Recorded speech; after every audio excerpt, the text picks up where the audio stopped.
आप देख रहे हैं नेक्स्ट 9 लाइव और मैं हूं आपके साथ अंकिता मिश्रा।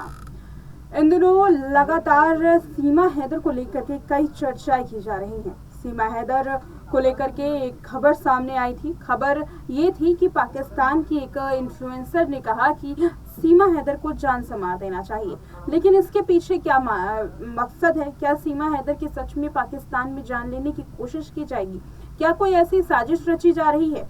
आपको बता दें कि जिस महिला ने ये बात की वो पाकिस्तान की जानी मानी इन्फ्लुएंसर है, कहा जाए तो राखी सावंत से कम नहीं है। तो चलिए आपको बताते हैं कि अब जो सीमा हैदर को लेकर के कंट्रोवर्सी में आई है, ये पाकिस्तान की महिला हरीम शाह, आखिर ये है कौन? क्योंकि लोग जानना चाहते हैं कि हरीम शाह जिन्होंने पूरे देश के सामने इतनी बड़ी बात आखिर कह दी है, तो आखिर हरीम शाह की पहचान क्या है? तो चलिए इस रिपोर्ट में जानते हैं कि आखिर कौन है हरीम शाह।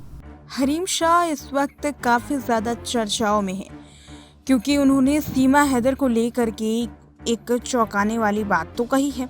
बता दें कि सीमा हैदर को लेकर के हरीम शाह ने कहा कि सीमा को जान से मार देना चाहिए क्योंकि सीमा ने इस्लाम धर्म को छोड़ा है। लेकिन अगर हरीम शाह के बारे में बात करें तो हरीम शाह खुद किसी कंट्रोवर्सी क्वीन से कम नहीं है।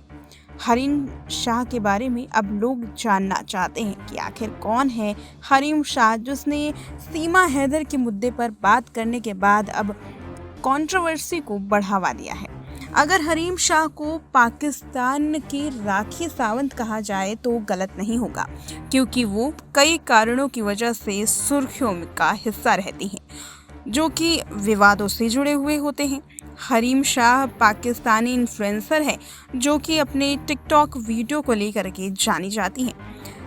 पाकिस्तान के विदेश कार्यालय में उन्होंने एक वीडियो को साझा किया था। उसके बाद ही उन्होंने सभी का ध्यान अपनी ओर खींच दिया। पाकिस्तान के तत्कालीन प्रधानमंत्री इमरान खान ने इस बात की जांच के आदेश भी दिए थे कि वो कैसे यहाँ तक पहुँच पाई।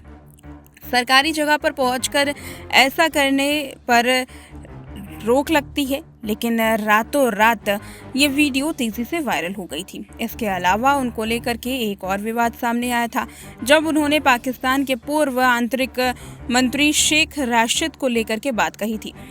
उनके बात की वीडियो भी सोशल मीडिया पर खूब वायरल हुई थी।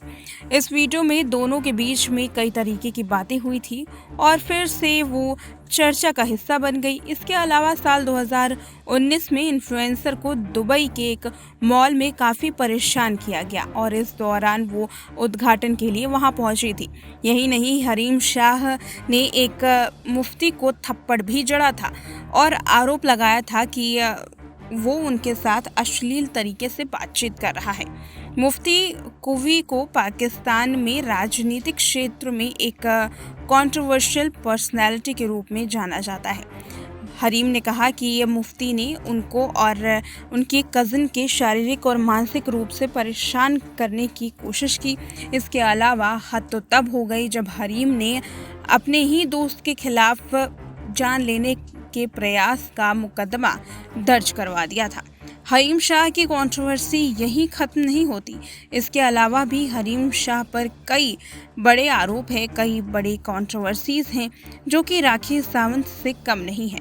इसी तरीके से हरीम शाह ने अब सीमा हैदर को लेकर के जो बातें कही हैं वो अब उनके लिए एक और कंट्रोवर्सी का जरिया बन चुकी है। बता दें कि कई लोग अब हरीम शाह की इस बात से इत्तेफाक नहीं रख रहे और साथ ही हरीम शाह के अलावा कई और ऐसे लोग हैं जो सीमा हैदर का विरोध तो करते हैं मगर इस तरीके की बातों से बचते हैं। यहाँ हरीम शाह अब जहाँ सोशल मीडिया पर काफ़ी वायरल हो रही हैं, पाकिस्तान में ही नहीं भारत में भी इनकी चर्चा की जा रही है। हरीम शाह ने सीमा हैदर को लेकर के जो भड़काऊ बयान दिया, जो भड़काऊ राय उन्होंने दी, इसके बाद से ही कई लोग हरीम शाह की बातों से इत्तेफाक रखते हैं और वो लोग अब सीमा हैदर के बारे में कई और खुलासे कर रहे हैं। ऐसे में कहा जाए तो सीमा हैदर की मुश्किलें कम होने का नाम नहीं ले रही। साफ तौर पर पाकिस्तान में सीमा हैदर की जान लेने की बातें की जाती हैं। तो इस रिपोर्ट में आपने जाना कि कौन है आखिर हरीम शाह, क्या है इनकी पहचान और आगे चल करके क्या सीमा हैदर पर सच में कोई खतरा आने वाला है। देखने वाली बात ये रहेगी। लेकिन उससे भी ज्यादा दिलचस्प बात ये जानने में है लोगों की कि क्या सरकार सीमा हैदर पर भारत में रहने का निर्णय लेती है या फिर भारत से दूर पाकिस्तान में उन्हें छोड़ दिया जाएगा, उन्हें भेज दिया जाएगा। देखना ये है कि भारतीय सरकार इस पर क्या फैसला लेगी और इस पूरे मामले में जांच एजेंसियों की कौन सी रिपोर्ट सामने आती है। फिलहाल इस वीडियो में इतना ही। देखते रहें नेक्स्ट 9 लाइव।